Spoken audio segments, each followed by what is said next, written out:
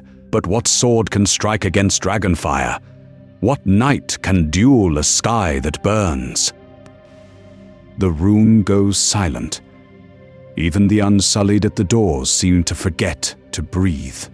But in truth, it is a mad suggestion and a sane one at the same time. The old rules reaching for a world that has already been turned to ash. Daenerys' gaze narrows, cold and bright. Jon feels every eye on him, feels Longclaw's absence at his hip like a missing limb. Tyrion is the one who moves. Slowly, he steps forward, chains whispering over stone. His breath is ragged, but his mind is still sharp enough to cut. My lord speaks of trial by combat. He says, voice low but steady. But as you say, no sword can touch a dragon. No champion can wrestle a burned city back to life. He turns, addressing the circle of shaken lords and ladies. So let us name another sort of combat, permanent provinces. A trial by combat of legitimacy. That word hangs there like a drawn blade. On one side, Tyrion continues, nodding toward Daenerys, stands her grace, by right of conquest. She took this city with fire and blood. The Dothraki and the last dragon in the world. There, his eyes flicked to Drogon's shadow outside, then back. There, on the other, a man with the stronger blood claim, a son of Rhaegar Targaryen and Lyanna Stark, king in all but name, whose sword helped end the long night, whose north did not burn its own children to rule them. Jon flinches as though struck. Sansa does not. This does not need to end in blood, Tyrion presses, seizing the room before Grey Worm can object. If this continues as it has, it will proceed. So let the combat be of visions, not steel. Each side will speak terms for the realm path. A single broken kingdom held in a mailed fist, all power flowing to one queen and one city. His gaze sweeps the charred pillars. Another, a looser alliance of kingdoms, bound by oaths and counsel, where no king or queen can burn a city on a whim. Prayer, brandishing Veda rights and law. You will choose not who frightens you most, but which future can hold. Those who would swear to an empire of fear. Stand with the dragon. Those who would swear to a realm of counsels and limits, stand with the wolf. Daenerys listens, then smiles, slow and thin. She hears the danger and still thinks it hers to tame. Pear has always been her sharpest sword. Jon and Sansa trade a single look. Brandish. They understand. This is the only ground where they can fight her without calling their banners and drowning Westeros in fresh corpses. Breath. But first, he says, and the pattern of the moment breaks, every head tilting toward him. The queen must answer one question before all others. He turns fully to Daenerys. Your Grace, what do you call what happened in King's Landing? The massacre itself becomes the charge, and the next word she speaks may decide which vision survives. Daenerys does not look away. I call it justice, she answers. No tremor, no apology. Her voice cuts through the murmurs like a sword, and the room goes silent as every lord and knight fixes their eyes on the queen who burned a capital. Beings triumphant, King's Landing was a nest of slavers, tyrants, cowards. They cheered when my father was butchered. They cheered when your mad King Robert smashed children against walls.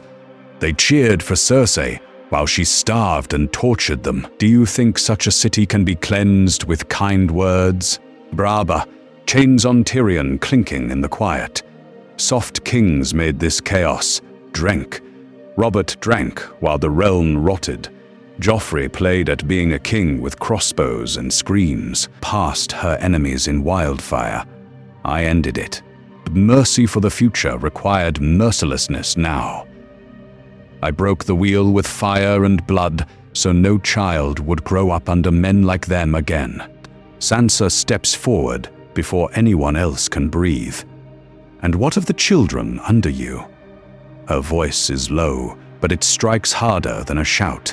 The ones burned in their mother's arms, the small folk who rang the bells, who dropped their swords, who knelt in the streets and still died choking Monash. Northern men saw it, men who followed you, bled for you, believed you.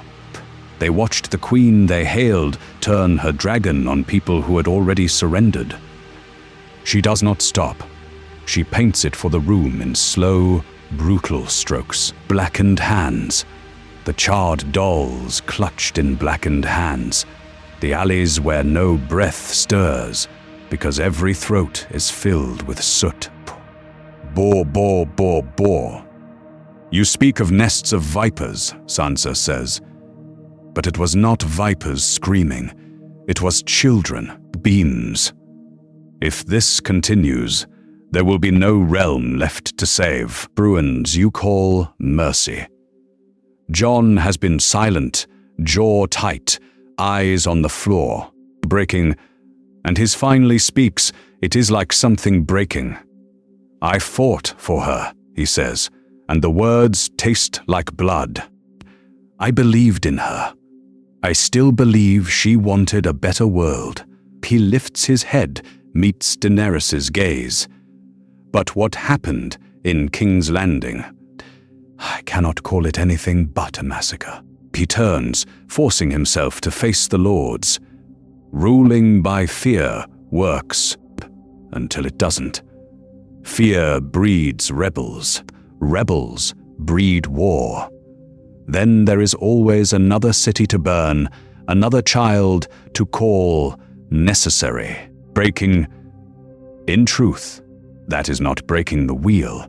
That is becoming the spike that crushes everyone beneath it. Some of the war-scarred lords nod slowly. Men from the Riverlands who saw what happened when mercy failed and the Freys thrived. A Stormlander with half an ear mutters that if Aerys had been stopped sooner, half their dead might still draw breath. Soft kings, one grizzled veteran says, killed my sons. They hear Daenerys when she says strength kept her alive. But others pale as her words sink in. A Reach Lord thinks of Old Town's crowded streets, dragonfire pouring over Gulltown if some future tax is refused. They glance at one another, silently weighing whether their own halls might be the next King's Landing if they ever displease her. Daenerys watches it all, reading the shift in the room like a battlefield. Then she moves, one slow step closer to Jon, reclaiming the ground with sheer will. You bent the knee to me, she reminds them, but her eyes never leave his. You named me your queen. Beside me now, the true-born son of Rhaegar Targaryen and Lyanna Stark. A ripple runs through the hall at the open naming of his blood. So answer them, Jon Snow, she says, voice low and sharp. Do you stand with me? Or against me? This does not need to end in blood. She lets the promise hang, then hardens it into a threat. But it will, if you force it. The room goes silent again as every lord leans forward, waiting to see which future he chooses to strike. Jon moves before he thinks. Then hear me, he says, stepping between Daenerys and the watching lords, between dragon and prey. His voice is rough, but it carries. I will not stand against you. The room goes silent in a different way now. Not from fear of dragonfire, but from the sharp snap of stunned breath. Jon feels every eye on him, feels Longclaw's weight at his hip, like a sentence he has not yet spoken. Slowly, he draws the sword, not to raise it, but to kneel with it laid flat before him. "I will not take the throne," he says. "I renounce any claim to be king of the 7 kingdoms. I will never raise a sword against you if you let the North go." Psh! The words strike harder than steel. Daenerys' eyes narrow, searching his face for deceit, for some hidden strike. In truth, there is none. He bows his head, dark hair falling forward, a Targaryen heir kneeling in ash. Behind her, Grey Worm shifts, reading threat in every movement. Behind him, the northern lords murmur, half outraged, half electrified. Jon forces himself to look up. "You rule the South," he says, voice gaining strength as he names it. The Crownlands, the Reach, the Stormlands, the Riverlands, the Vale. Be their queen. Break Cersei's world and build your own. Let the North stand free under Sansa Stark. Not your subject, your ally. When the dead come again, when any darkness rises, we answer your call. Our swords for your dragons. Our word for your word. It is a new map of the world, drawn in the dust of the ruined throne room, realm instead of a broken wheel. One throne melted, another refused. Sansa had not expected this. For a heartbeat, she is as still as carved ice. Then her mind races ahead, proud, independence without marching through dragonfire, without seeing Winterfell turned to another King's Landing, Jon himself as a living hostage in all but name, a Stark and Targaryen who has sworn never to be king, never to be the sword that rebels against Daenerys. If this continues, the North can be safe and proud and distant, while southern rebellions find no easy banner in a hidden prince. Tyrion sees it too. His wrists are raw, his future measured in heartbeats, but his voice is steady. "A smaller realm," he says softly, "is easier to rule than a graveyard that calls itself an empire." He does not look at the blood on the floor. You would have the richest lands, the greatest ports, the dragon. You would not need to hold the North by fear. That is how you truly break the wheel, Your Grace. End the idea that there must be one king, one throne, that one sword over all. This does not need to end in blood, Jon adds, echoing her own words back at her. Door, not today. Daenerys studies him. Joy now offers to cut her dream in half, to take the world she bled for and draw a line through it. Her face hardens, the softness of victory burning away. In his compromise, she hears only limits, borders, a destiny diminished. Drogon rumbles behind her, as if sensing the shift, hot breath washing over the shattered hall. When she finally speaks, her voice is quiet and dangerous. "So you would give me half a world," she says, "and call it mercy?" No, one moves. Decade. The next words from her mouth will decide whether this is a treaty or the first step toward a different kind of war. Jon finally moves. "No," he says, voice rough. "I would call it surrender." The word hangs like a drawn sword. The Unsullied tighten their grips, shields shifting in a low metallic growl, and all through the ruined throne room lords and ladies trade quick frightened glances as if measuring the distance to the nearest door. Brrr. Outside, Drogon rumbles again, a deeper, angrier sound. Dust drifting from the shattered ceiling with each breath of the dragon, as if the stone itself is afraid. Pyre watches from the shadows of a broken pillar, her hand slowly inching toward the dagger at her belt. One step, one wrong word. If this continues, she will strike. She reads the lines in Jon's face, the set of Daenerys' shoulders. And in truth, she knows how this should end. A quick thrust, a spill of blood, One more name on her list, but something keeps her still. Daenerys steps down from the scorched platform, each footfall echoing in the silent hall. No throne behind her now, only molten metal and twisted swords cooling in blackened pools. To stand eye to eye with Jon, close enough to see the ash in his hair, the red in his eyes. "You spoke of a new world," she says quietly, "of breaking the wheel. Do you truly believe the North will be safe while the rest of the world stays in chains, while other kings and tyrants wait to rise?" Jon swallows, breath shaking. He thinks of Sansa in Winterfell's hall, of northern banners raised not in rebellion but in fear of what rides on dragon wings. "I can't save the whole world," he answers. "I never could, but I can try to save my people.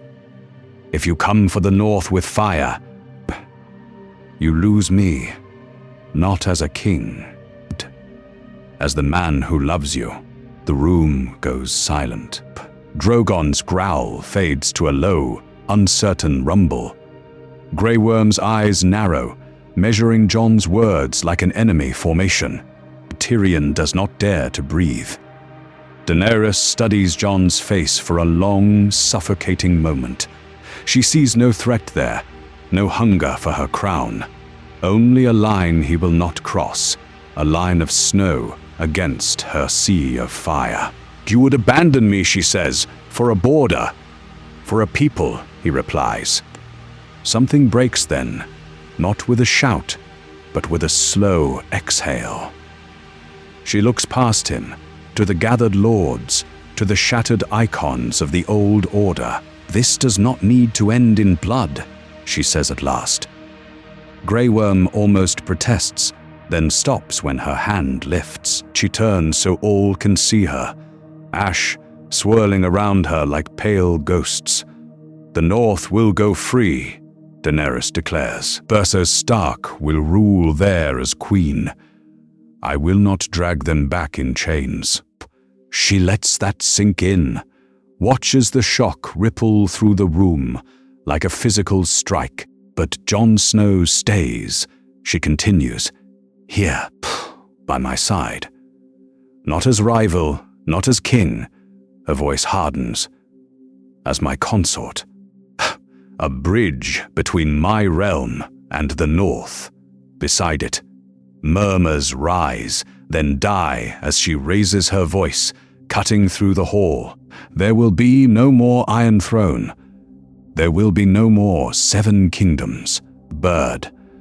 There will be my realm, and the North beside it."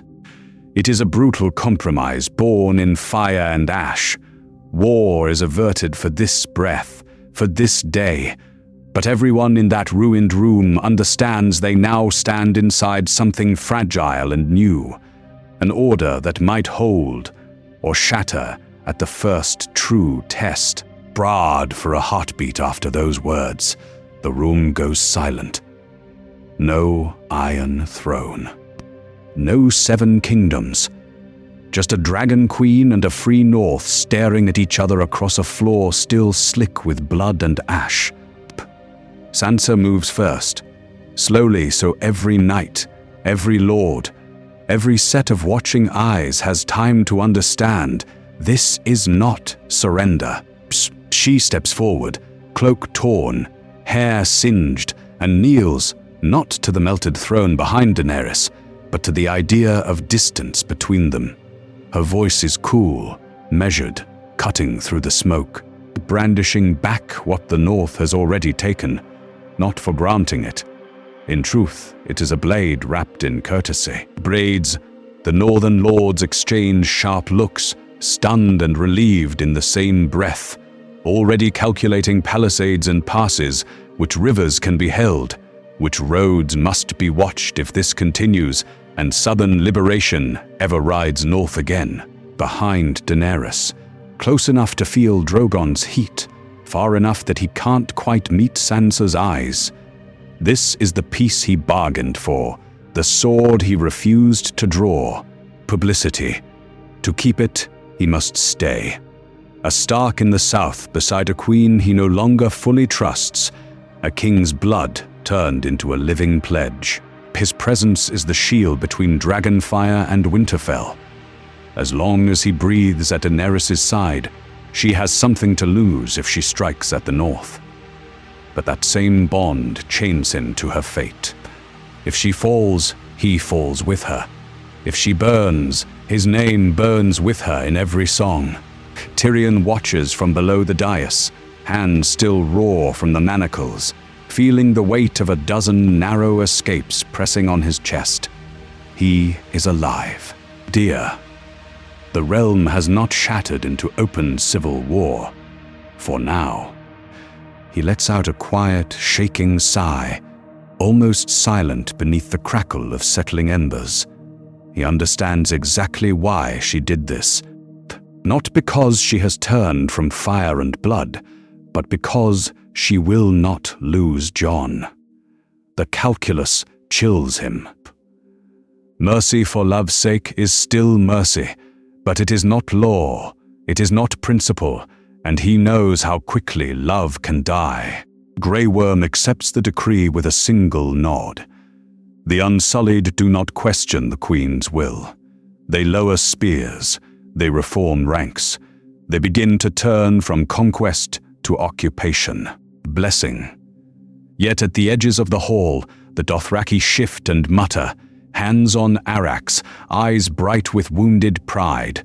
A land beyond their Cal Queen's reach is an insult they do not understand. Banners are lowered and swords are sheathed, the first seeds of border raids, of burned villages along the neck, are pushed into the soil of this fragile peace, the shadows of a broken pillar, watching Jon and Daenerys shoulder to shoulder before the lords. She understands the logic. She can trace every move on this blood-stained board. But what she sees is a brother chained to a dragon, a sister preparing to rule a north that may one day have to fight that dragon, and no clean way out for any of them. This does not need to end in blood, she thinks, yet every path she can see is marked with it already. The compromise holds. For now. South of the neck, Daenerys does what she has always done after the fire and blood. She starts to build. The Unsullied become the spine of her new order. Grey Worm's soldiers patrol the blackened streets of King's Landing, their spears and silent discipline the answer to any whisper of revolt. Broob is cleared slowly, methodically, not just to restore what was lost, but to reshape it. Wide squares where crowds can gather under her eyes, granaries guarded by her chosen, a new hall rising where the Sept once stood, not for the Seven, but for audiences with their dragon queen, Best. The city itself becomes a message, the old world burned, a new one forged in its ashes. It's bare, with silks and titles, to the Iron Islands with iron and threats. This does not need to end in blood, her letters say, but the shadow of Drogon's wings lies across every word. Dawn, cautious and proud, edges into her orbit for trade and quiet revenge against Lannister ghosts. The Ironborn test her once, raiding the Cape of Eagles. A single flight of dragonfire on a returning longship is enough to make their captains think again. Brandishing in the north, Sansa watches this from a cold stone hall but remembers every southern betrayal. She strengthens her hand the old way, ravens to the Vale, to the Riverlands, to every house that bent the knee to Winterfell before dragons ever darkened their skies. Grain is stockpiled, roads are patrolled, the young knights of the Vale drill beside shaggy northern spearmen. On the surface she speaks of peace, of honoring the pact. In truth, every new alliance is chosen with one question in mind. If this continues, if a future Targaryen decides that half a kingdom is not enough, who will stand with the North? Both. Where, bad man has it been forced. The South, He is the war hero at Daenerys' side, the Stark with a dragon's blood, the one who can stand in a crowded room of southern lords and make them breathe again when her temper flares. He counsels mercy, slower justice, fewer heads on spikes. Sometimes she listens. Sometimes her eyes go distant, seeing only chains and burning cities.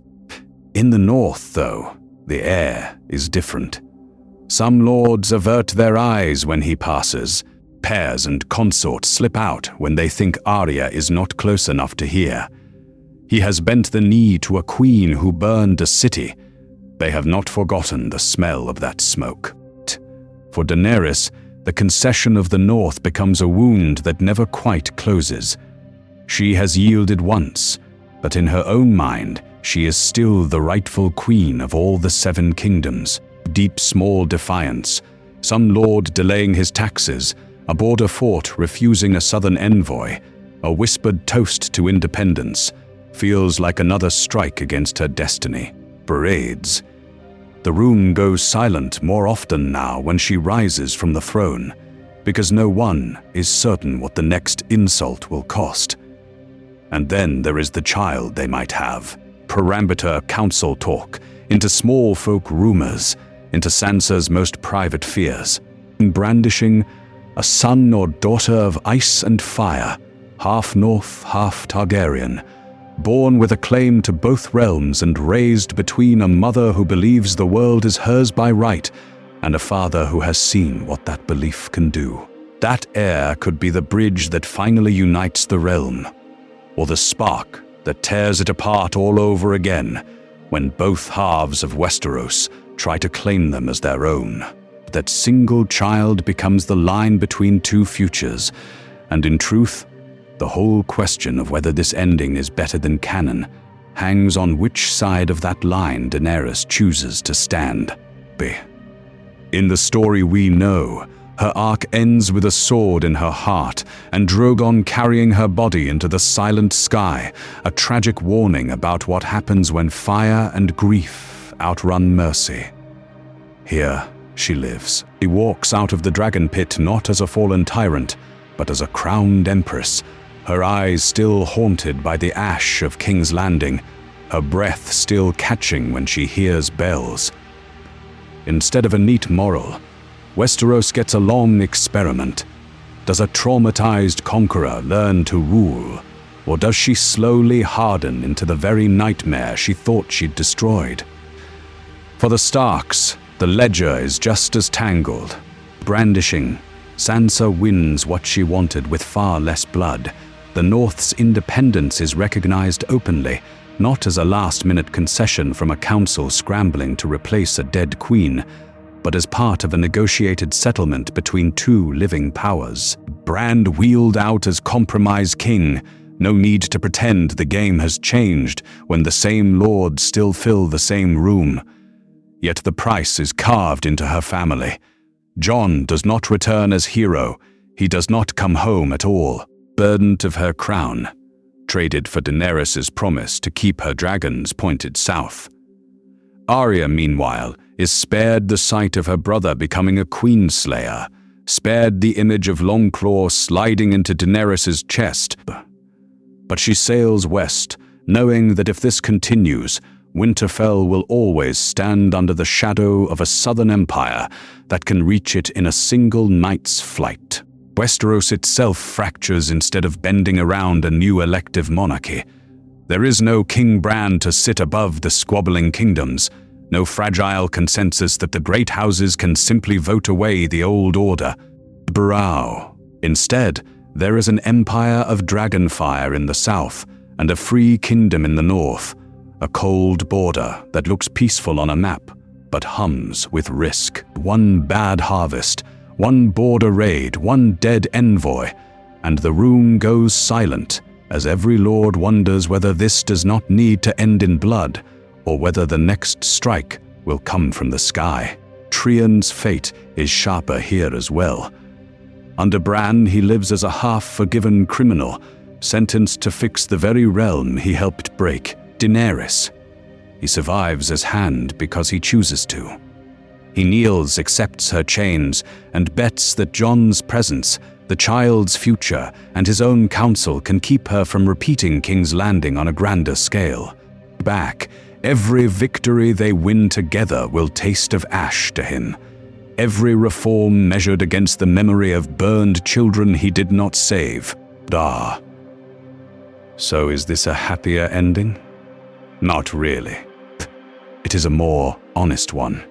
Truer to a world where swords, dragons, and old grudges do not vanish because a council says the game has changed.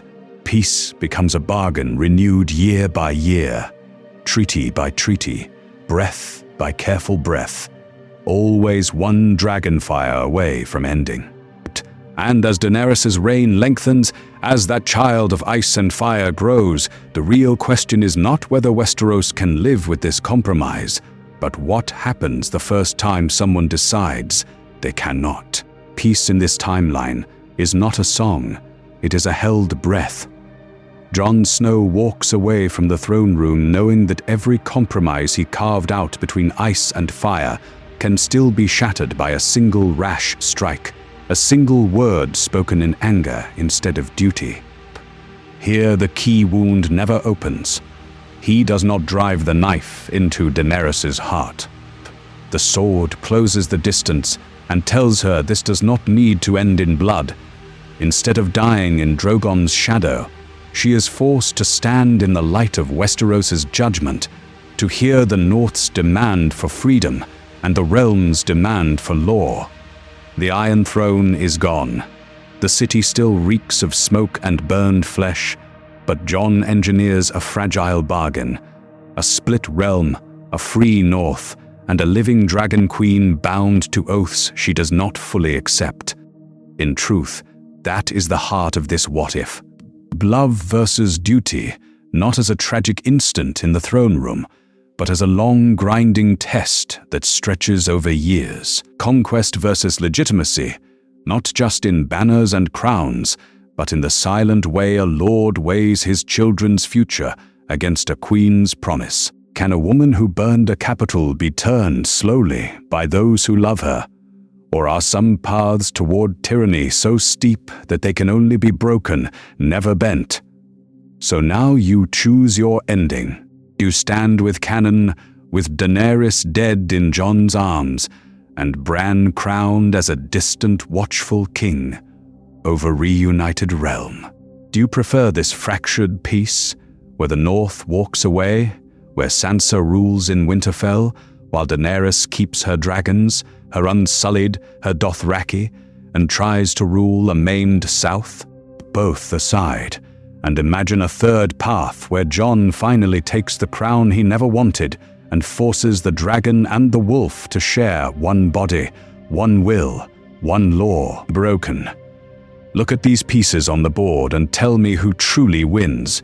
Is it Daenerys, alive, feared, and slowly learning the cost of every breath she took in King's Landing? Did Jon, who saves her life but chains his own, forever the shield between her rage and the realm? Is it Sansa, queen in the North, who got what she asked for but now must watch the horizon for dragonfire? If this continues, who breaks first? Daenerys, a desperate lord in the Reach, or a Stark who decides the South's wars will never stay in the South? The room goes silent now for you. In the comments, pass your own judgment. Name your queen. Name your king. Tell me whose peace you believe in and whose crown you fear. Brandishing, and if you want more trials by combat against history, say so. What if Sansa never left King's Landing and learned to rule beside monsters? What if Robb Stark survived the Red Wedding and marched again with the river at his back and the North at his side? We can walk those roads, refight those battles, and see how many times Westeros can be broken before it finally learns.